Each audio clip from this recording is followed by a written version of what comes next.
Zhang Sanfeng is the legendary founder of Tai Chi boxing. His tale is one of supernormal powers like energy shields, levitation, and he fights enemies that have palm techniques that can make stuff explode from 100 feet away. Oh, and he also beats women. Well, I mean, she was like an evil witch with supernormal powers, so I think that's okay. But a lot of the movie adaptations of Zhang Sanfeng are based on the novel Yi Tian Tu Long Ji, or The Heaven Sword and the Dragon Saber, written by famous wuxia novelist Jin Yong. Despite fact being mixed up with fiction, Zhang Sanfeng has been upheld for many generations as the creator of Tai Chi boxing, with references to him in many classic texts, including records of supernormal feats that he performed, which aren't just about combat, but also often about helping people and saving the lives of others. Tai Chi boxing is a profound art and was included in the UNESCO list of intangible cultural heritage in 2020. But UNESCO makes absolutely no mention of Zhang Sanfeng on its website or in its video on Tai Chi, instead only making reference to the Chen Village and showing a Tai Chi lineage starting with Chen Wangting. Now, Chen Wangting was born in 1580, several hundred years after Zhang Sanfeng, but he is still upheld by UNESCO as the founder of the style, and this echoes the view of the General Administration of Sport in China. They issued a plaque to the Chen Village, or Chenjiagou, in Henan province in 2007, proclaiming it the birthplace of Tai Chi. So what is the truth of the matter? Let's try and uncover it. Did Zhang Sanfeng actually invent Tai Chi? Now, in this video, we are not trying to offend anyone. The Chen Village has a long connection to Tai Chi, and it is home to many masters of the Chen style, which has unique features within the 5 family styles of Tai Chi. It's known as a more hard, explosive style, especially for its second form, which emphasizes the famous cannon fist or pao chui technique. That is a far cry from old ladies in the park practicing in slow motion. So Chen-style Tai Chi should be celebrated. But this issue is one of the major controversies in the internal martial arts world, and it is an interesting subject to delve into. The common story of how Tai Chi spread across China goes that Yang Luchan went to the Chen Village and after much effort managed to get a Chen master, Chen Changxing, to teach him. And he then created Yang-style Tai Chi based off of the Chen style and spread that to the rest of China, and that gave rise to all of the other styles. So is it really that the Chen style is the original Tai Chi and all of the other styles came from the Chen? Well, not so fast. You see, a couple of months after that plaque was awarded to the Chen Village, it was taken down after a protest from other Tai Chi schools and practitioners. There are manuscripts dating back hundreds of years that cite Zhang Sanfeng as the founder, and Yang Luchan also always maintained that Zhang Sanfeng was the founder. So where did the idea that Chen Wangting came up with Tai Chi come from? Well, a martial arts scholar named Tang Hao, who lived from 1887 to 1959, is believed to be the one who started this notion. He was a left-wing intellectual who studied in Japan. He returned to China in 1930 and joined the Central Martial Arts Institute, or Zhongyang Guoshu Guan, in Nanjing, where he was the head of the editorial department. He then visited Chen Village, or Chenjiagou, in Henan province, and upon his return proclaimed Chen Wangting as the founder and creator of Tai Chi. His findings were presented in the book Shaolin Wudang Kao, a study of Shaolin and Wudang, where he presented the double whammy of disavowing both Shaolin Kung Fu and Wudang martial arts legendary founders Bodhidharma and Zhang Sanfeng. He basically angered everyone in the martial arts world at the time. He was branded a cultural traitor, a Japanese sympathizer, and he resigned in 1931 saying, "I realize I may have offended some people," but the damage was done. After the Communist Party took control of China in 1949, they adopted Tang Hao's version as the official party line. All other points of view were silenced for many decades as China went through its full-on communist period, which included the Cultural Revolution, where traditions were trampled and temples were destroyed. But in the last 20 years or so, new evidence has come out that makes the case that Chen Wangting was someone who inherited the art and passed it on rather than inventing it himself. and that opens the door for Zhang Sanfeng to once again be considered the inventor of Tai Chi. In his academic article titled Fighting Words, Douglas Wiles lays out the fact that in addition to the Chen Village, there are 3 more villages nearby where it seems Tai Chi was practiced, and in addition to that, a certain 1,000-year or Qianzai temple in the region that seems to be the hub that strings the theory together. So one of these villages is Tang Village or Tang Cun, where most people have the surname Li. There have been several documents produced by the families in the Tang Village that point to their ancestors also practicing Tai Chi hundreds of years ago. One collection of martial arts manuals was found hidden in the frame of a door in a house in the village, and the oldest parts are dated 1591. Some of these writings contain the exact same content as writings by another famous figure in the history of Tai Chi, Wang Zongyue. Remember that name for later.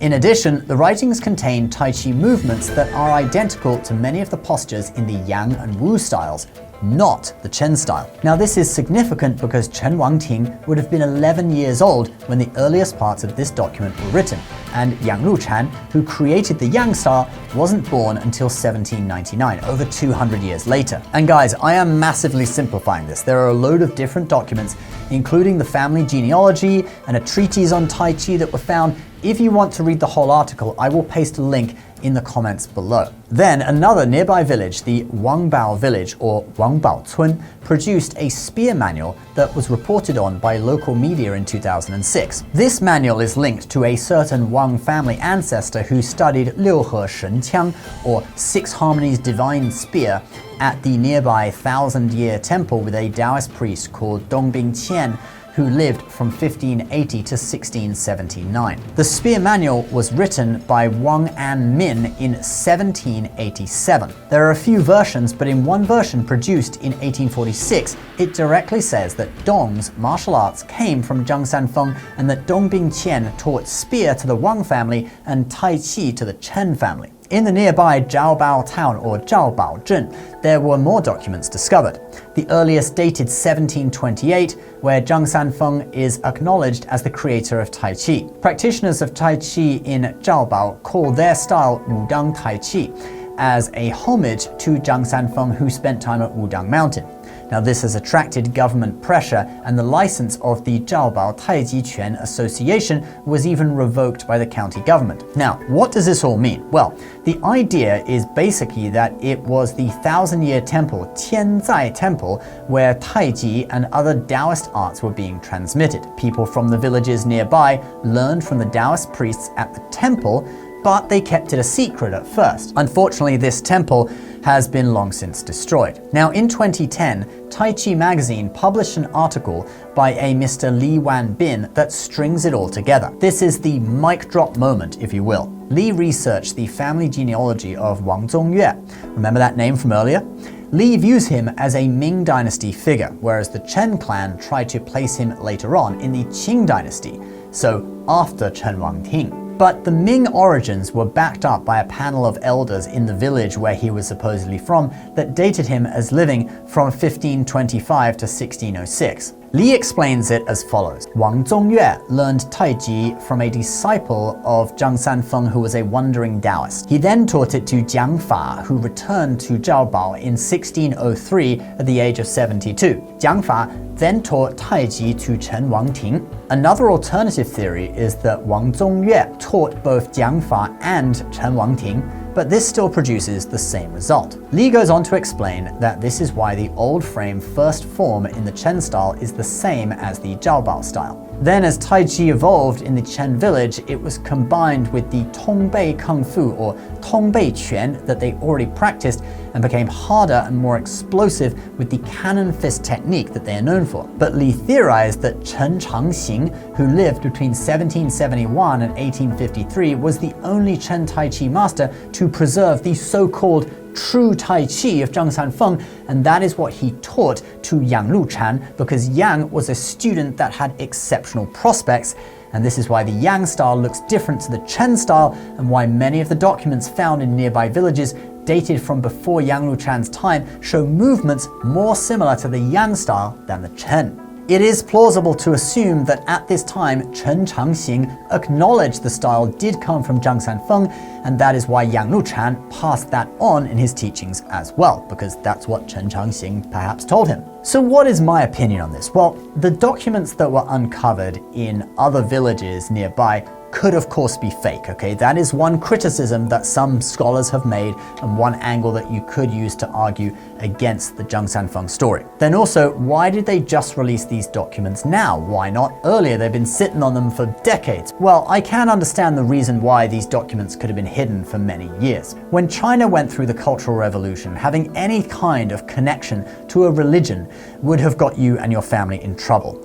Yet people still knew that this knowledge was valuable. So this explains why documents were hidden but not destroyed. And it also explains the desire to deny the connection to a Taoist figure on the part of the Chen clan and to make Tai Chi into something secular that was just invented by their ancestor Chen Wangting, who had served in the military. The Chens perhaps already held this view from the early 1900s, since this is the conclusion that Tang Hao came to after visiting the Chen Village, but living under communism probably set it in stone. Personally, I find it hard to believe that it was invented by Chen Wangting. If you look at most of these arts in China, like martial arts, Qigong, anything like that, they normally all trace their origins back to Taoists in the mountains or to Buddhist temples. Dong Haichuan showed up in Beijing in the 1800s with the new, very unique style of Baguazhang, and he said he learned it from a Taoist in the mountains. In the external martial arts, they also acknowledged that their arts evolved from the Shaolin Temple. So why would Tai Chi be the exception that was just made up by some dude living in normal society in the Chen Village, not going through the rigorous self-cultivation of a Buddhist monk or Taoist disciple, which Chinese people believe opens your wisdom and allows you to create profound things? What complicates it even more, though, is that the idea of Chen Wangting creating all of Tai Chi has now become part of a political agenda. Like the CCP saying that Taiwan is a part of China, or saying that the traditional Chinese spiritual practice of Falun Gong, which bases itself on truthfulness, compassion, and tolerance, is evil and should be banned. The real situation of these issues offers inconvenient truths to the CCP. Taiwan is actually doing better as a democratic country than it probably would do as a province of China. Falun Gong is actually a beneficial spiritual practice, and their stage show Shen Yun displays the culture that the CCP tried to destroy in the Cultural Revolution, making the CCP look really bad. So the idea that Tai Chi has no Taoist spiritual figure behind it is certainly very appealing to the CCP. There are about 100 million people who practice Tai Chi in China. You wouldn't want to have them all believing in a set of spiritual values attributed to a Taoist sage, would you? They might place that belief above communism. They might rise up against the government in something like the Boxer Rebellion of 1900. So you have the CCP, the self-interest of the Chen Village and other people involved, plus already almost 100 years of the Chen Wangting theory. And this, I think, has led to the denial of one of the greatest figures in Chinese history, Zhang Sanfeng. Alright guys, that is the video for today. Once again, I want to emphasize that we are not trying to attack the Chen family or Chen Tai Chi, okay? Chen Tai Chi is a perfectly good style to go and learn, and there are people teaching it all over the world, as well as obviously in China. It has more hard, explosive movements, and there are possibly more people teaching it as combat rather than just for health, so it may even be a more enticing style for young people to go and learn. But if you believe the Zhang Sanfeng theory and getting to the source is important to you, then you may want to check out the old Yang style, which is believed to be closer to the original, or other Tai Chi schools that claim they are Sanfeng Pai or Zhang Sanfeng Pai, okay, claim that they're more similar to the original. Obviously, you need to do your own research here, and I'm not going to vouch for any particular school over another, but there's a whole world out there of people teaching Tai Chi for you to check out. Thank you so much for watching, guys. Leave your comments below. Be kind to each other down there and to me, all right? Remember, this is just theories. No one is really 100% sure of any of this, so we are just theorizing. Please subscribe to the channel if you're new, and we'll see you next time. Bye-bye.